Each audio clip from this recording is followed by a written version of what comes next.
اليوم خوتي راني راح نحكي لكم على حالات التأهل تاع المنتخب الوطني للدور الثاني في كوب دافريك. حالة الخسارة ميكاليفيش المنتخب تاعنا مستحيل، بس كي تخسر راح تبقى عندك 2 بوان، موريتانيا تطلع 3 بوان. حالة التعادل قادر تكاليفي طروازيام، قد يتأهل ثالثا، وذلك راجع لبقية نتائج المجموعات. ما قادر تكاليفي طروازيام إذا تتلقالي مع موريتانيا. حالة الفوز كي تكاليفي ديريكت، بصح حنا حابين نعرفوا واش من الكلاسمون اللي راك رايح تكلاسيه. قادر تكلاسي الدوزيام اذا حصرات نتيجة فوز احد الفريقين على الاخر، يعني اذا ربحت بوركينا فاسو انغولا ولا انغولا ربحت بوركينا فاسو، المنتخب تاعنا فاز، راح نكلاسيو الدوزيام. تما خاطش راح يوصل واحد فيهم ل7، حنا ما نقدروش نوصلوا 7، عندنا 2 ربحوا يولوا عندنا 5.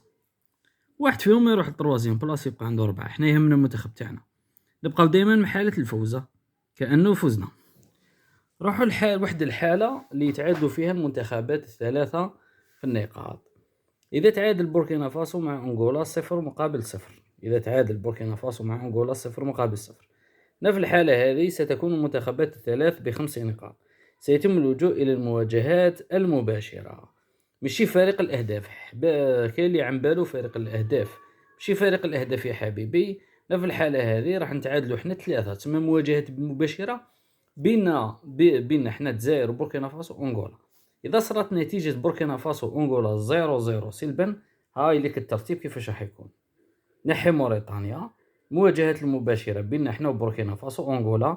حنا ماركينا 3 بيوت 3-3، يعني حنا ماركينا مع أنغولا بيت، مع بوركينا فاسو 2، تسمى 3. بوركينا فاسو ماركات لنا 2 وما ماركاتش الأنغولا، تسمى التعادل 0-0. هاي لك الترتيب. راح نروحو في الكلاسمون الاول، حتى ولا ربحت 1-0 2-0 تربح برك، وما يديروا 0-0 تروح انت الاول.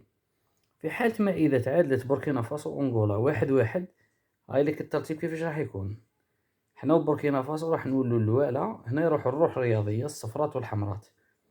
واحد فينا راح يروح الاول، الاخر فينا راح يروح الدوزيام. الحاله هذه انغولا راح تروح التروازيام، وكامل عندنا 2 بوان. يعني نحي موريتانيا، مواجهات مباشره، نهضر ونعاود، مواجهات مباشره ماشي فارق الاهداف. هاي ليك الا تعادل بوركينا فاسو انغولا تولي بوركينا فاسو دايره كيما حنا دارت مع انغولا ودارت معنا دوادو. نحي موريتانيا، نبقاو نهضر ونعاود، مواجهات مباشره. موريتانيا ما كاش. روحوا للحاله وين تتعادل بوركينا فاسو وانغولا دوادو. اذا بوركينا فاسو تعادلت مع انغولا دوادو، بوركينا فاسو بصحتها